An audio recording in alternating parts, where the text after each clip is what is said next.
Okay, so most of you already know this, the people viewing this video. Yeah, that's his first school assignment. So a lot of you may already know this, but a couple of weeks ago, a hacker group infiltrated the computer systems of Colonial Pipeline and hit it with a ransomware virus.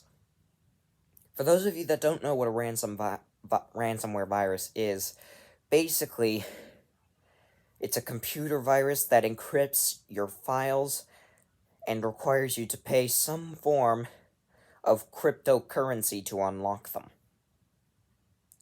The culprit was Russian hacker group Darkside.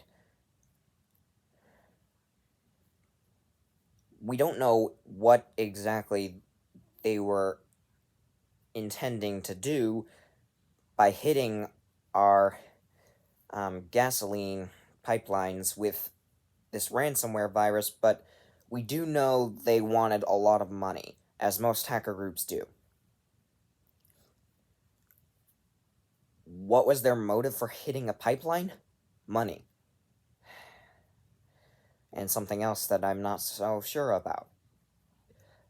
That hit the news. CNN was reporting it. CNBC was reporting it. Everybody was reporting this.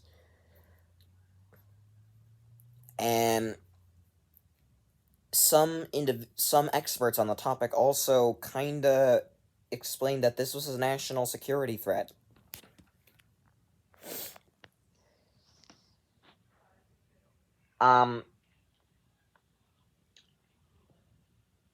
Official sources estimate that Darkside gained around $90 million in Bitcoin before a counter-hacker group started getting at their systems.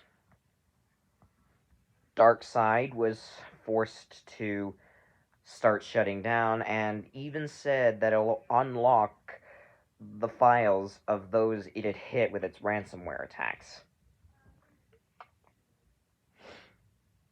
Now back to Colonial Pipeline. It took the heads of Colonial Pipeline days to figure out whether or not they should pay this thing. And they settled on paying it. Because the thing about ransomware viruses is usually the only way to get around it is to either directly pay it or somehow convince the hacker group using it to back off. As of yet, there are no known ways of getting around these kinds of viruses. As of yet, I've done my research and I still can't figure out what virus they used. What virus Darkside used against Colonial Pipeline. What strikes me most, and this is my personal opinion, what strikes me most is I have no idea why these guys would want to go after the United States' main source of gasoline and oil. Mostly, Colonial Pipeline was just minding their own business when this thing hit. Like, they were going about business as normal, and then bang. So I don't know what happened. But yeah, they did pay this thing. And Darkside received $90 million in Bitcoin up front, but then they got attacked by a counter-hacker group. They're probably shutting down their business right now, which I would not be surprised about. But this just goes to show our cybersecurity is at a real risk here. If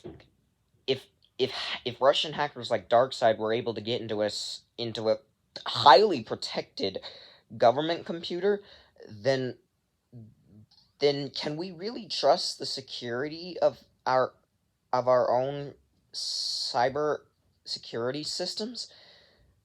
Because if Darkside was able to do that, Imagine what kinds of hackers would be able to get into something like the CIA's computers or something like that. It would be disastrous.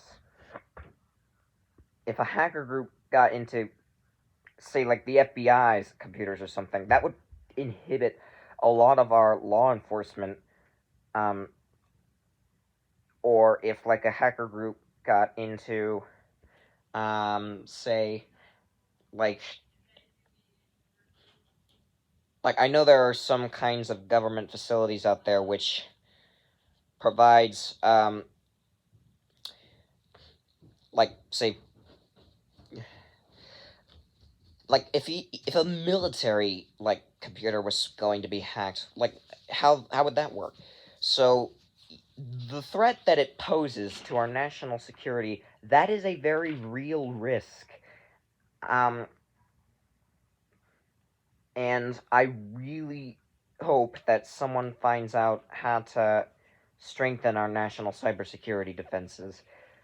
So that's everything I know about the Colonial Pipeline incident.